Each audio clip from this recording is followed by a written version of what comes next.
All right, everyone, welcome to week 12.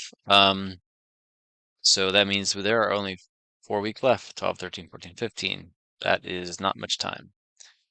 So we do have a lesson this week. It's on water. I'm going to go over that and the review of last week. But I also, in a separate post, I'm going to go over the research paper, which is due. This is the sustainability of everyday object. Okay. So this is due at the end of this week. Just keep that in mind. So Sunday, November 16th, as you can see there. So don't put this off to the last minute. You want to put your best foot forward on that. All right. So as I said, I'll go over that as a separate video. So I'm gonna just combine the week 12 overview, excuse me, week 11, which is food and biodiversity. A very relatable lesson, I think, for a lot of us. So biodiversity is a really important sustainability thing to understand with regards to sustainability. Uh, and there's different ways to think about biodiversity. You can just look at like the variety of life. You can also look at the variety of like genetic variety within one species. But it's normally, you can just think of it as the variety of all of the life that's out there, plants, animals, bacteria, etc. And another really important concept is this ecosystem service. I really want you to think about this one. So remember, ecosystem service is a service or something that nature provides to humans, um, for free, obviously. And so things like, I don't know, creating oxygen so we can breathe, right? So we have trees and other photosynthetic organisms that provide the oxygen that obviously we need to survive. But there's all kinds of other subtle ones. You think about, like the soil, for example, that's really good at filtering toxins out of water, but also all these microorganisms in soil that our food is really based on the microorganisms in the soil. That is something that we don't need to provide. Um, there's just so many, like too many to name, but there's just a lot that nature does that we don't obviously have to pay for. That's the ecosystem service, really important. And one of the things, the sort of connection to biodiversity is biodiversity. Do you think about in general more biodiversity or more um, organisms out there that are able to perform these ecosystem services? There is a connection there. Um, the main thrust of biodiversity are just human activity in general. So for everything from land use change to climate change, to pollution, air pollution, water pollution, um, ocean acidification, which we'll talk about in a minute. So it's to the point that there's most scientists agree that there's a sixth mass extinction that's happening right now, which I think is technically defined as 90% or more of all the organisms dying out in a relatively short period of time. This usually happens over the course of thousands of years, but this is really happening over the course of hundreds, so certainly something that we need to mitigate. And we looked at with food, a couple different important concepts, including monoculture, which is when you grow one crop in a very large area, often genetically identical. There's a video and a reading there about monoculture. So there's a lot of problems with monoculture. Number one, it's by definition a lack of biodiversity, so that's a problem. But also when you have these monoculture crops that are grown over huge, sometimes hundreds or thousands of square miles, if you've ever driven across the Midwest and you see just corn and corn and corn and corn and corn and more corn, that's monoculture. Basically no biodiversity there. The other problem is it's a very unnatural way to grow things. If you think about nature, there's not just one tree or one plant that grows. There's always diversity. So the problem is when you have one crop, you need pesticides and herbicides and usually artificial fertilizers because it's the same crop taking the same nutrients out of the soil all the time. So you have to replace those nutrients. A lot of problems with monoculture. Okay, so industrial farming is another way to think about it, and I think that's actually pretty good evocative term. If you think about industrial farming, right? It's like an industry, right? It's this almost like a mechanical, very unnatural way to grow food.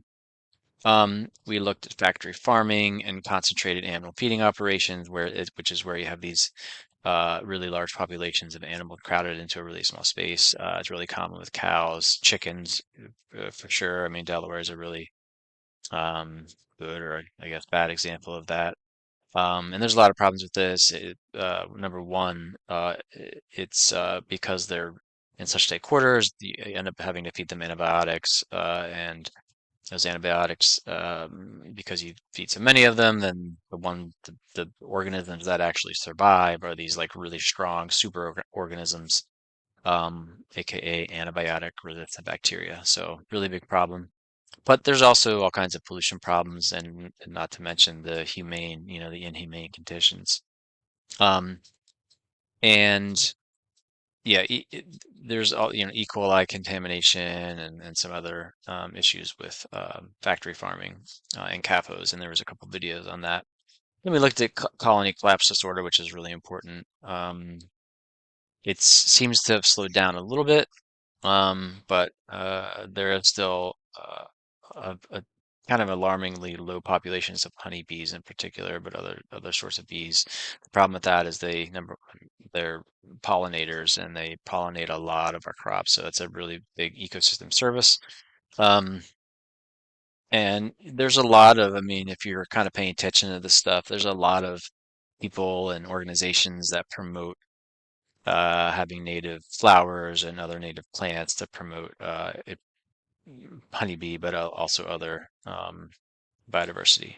Then we looked at the difference between central pivot irrigation and the drip irrigation and low energy spray irrigation. So this center pivot irrigation, we have this really big thing. If you ever drive down south in Route 1, you can see these giant machines and they slowly go around in a circle. They pivot around this central point and they spray and they are very inefficient. Whereas you can do drip irrigation, low energy spray, which is two ways to reduce water usage. Then we looked at that awful case study about slavery in Florida in the tomato industry, which again has been largely mitigated, but is definitely still going on.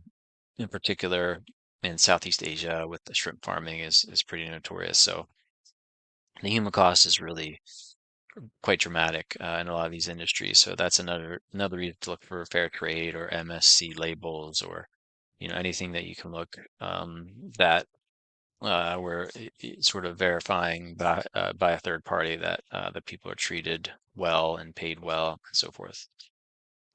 Okay, so that's a review of last week. And in terms of our overview for this week, so we're going to go over water and a bunch of issues related to water. We're going to go over the concept of a dead zone, which is where you have this eutrophication, which is excess nutrients in the water, usually from farming, but also to some extent from human, from sewage systems. The problem is you get too many nutrients in the water, and then sort of have all these tributaries that run into a bigger body of water. And so if there's farms, which if you look at the Midwestern United States, it's like all farms. You have all these farms, if there's heavy rains and so forth, that the nutrients get in the water, these little tributaries, and then they get to the main bodies of water like the Mississippi or the Chesapeake or the Delaware over here that goes into Delaware Bay, or the Susquehanna that goes into Chesapeake Bay over here. So there's dead zones all over the world. Really anywhere that you have the mouth of these big rivers.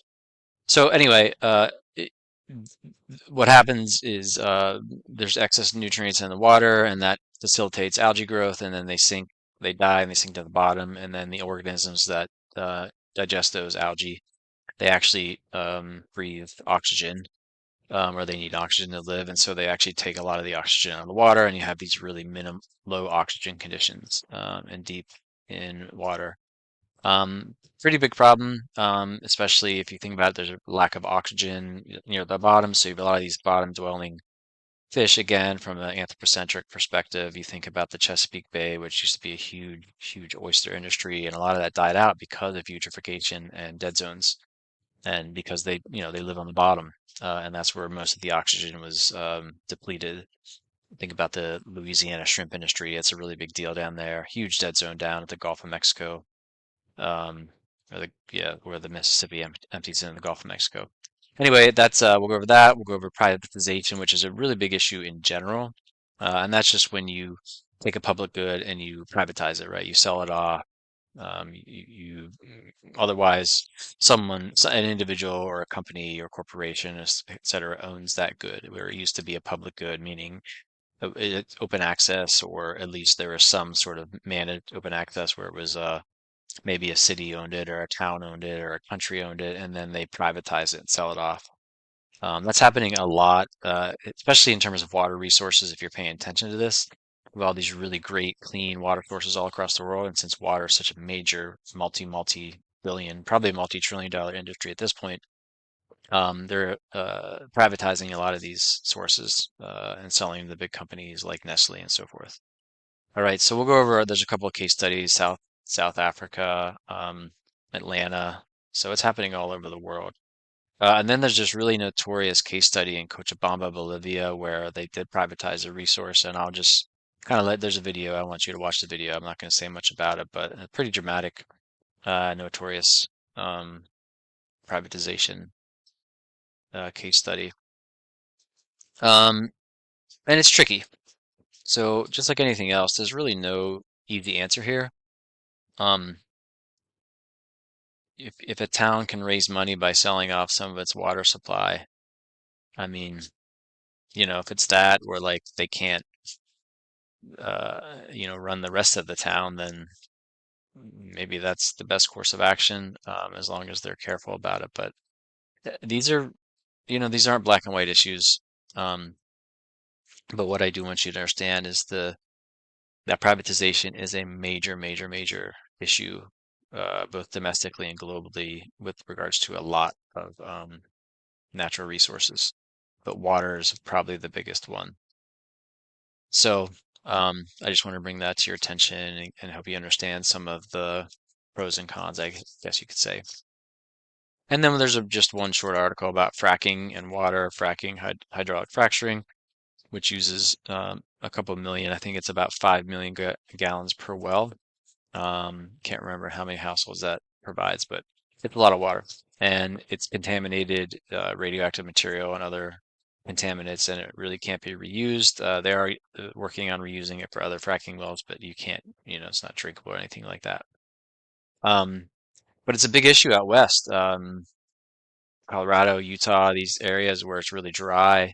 Any of these farmers that are barely getting by, and you have a oil or a gas company coming in offering to pay millions of dollars to frack, and it's like, well, you know, this is like a retirement, and it's hard to blame them for it, but it's just become a really big issue in a lot of places in the U.S., in particular out west, where there's not a whole lot of water, and the water rights issues are a little bit different.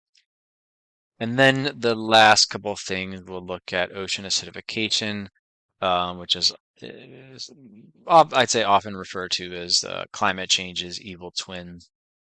And so basically, this is something that happens as a result of excess carbon dioxide in the atmosphere, which, as I'm sure you know, is the main cause of uh, enhanced greenhouse effect, or anthropocentric climate change. Excuse me, anthropogenic climate change. So you have all this excess CO2 in the atmosphere, and the ocean actually absorbs a lot of that. When carbon dioxide is absorbed into water, it actually is converted to an acid. It's carbonic acid, which lowers the pH. And so it's not dramatic in terms of the number, but it's becoming dramatic in terms of the impact. And then if you project forward, it's a really big deal, because you have all these ocean organisms. In particular, coral reefs are really sensitive. Anything that has a shell, a carb carbonate shell, um, clams, oysters, things like that build these shells, but also coral reefs are really sensitive to pH. Um, and coral reefs are basically largely the foundation of the food chain in a lot of these places. Anyway, really big issue. This is something that doesn't get a lot of press, but if we don't you know, limit the CO2 in the atmosphere, we're really asking for trouble in terms of ocean acidification. Okay, so that's an overview of this week and a review of last week. Sorry for the long video, but I'm sure you can speed it up to 1.5, maybe 2 times speed. It, just all these issues are just so relevant and they're just so contemporary and uh, I mean, these are things that we encounter on a daily basis. Um, and so with water, we'll also go over water scarcity and what that means. And also, it's really important to consider where we're using the most water. I'll let you read about it, but it's not, if you want to conserve water, it's probably not what you think. So I'll just leave that at that. And of course, if you have any questions, let me know. But I look forward to discussing this with you this week.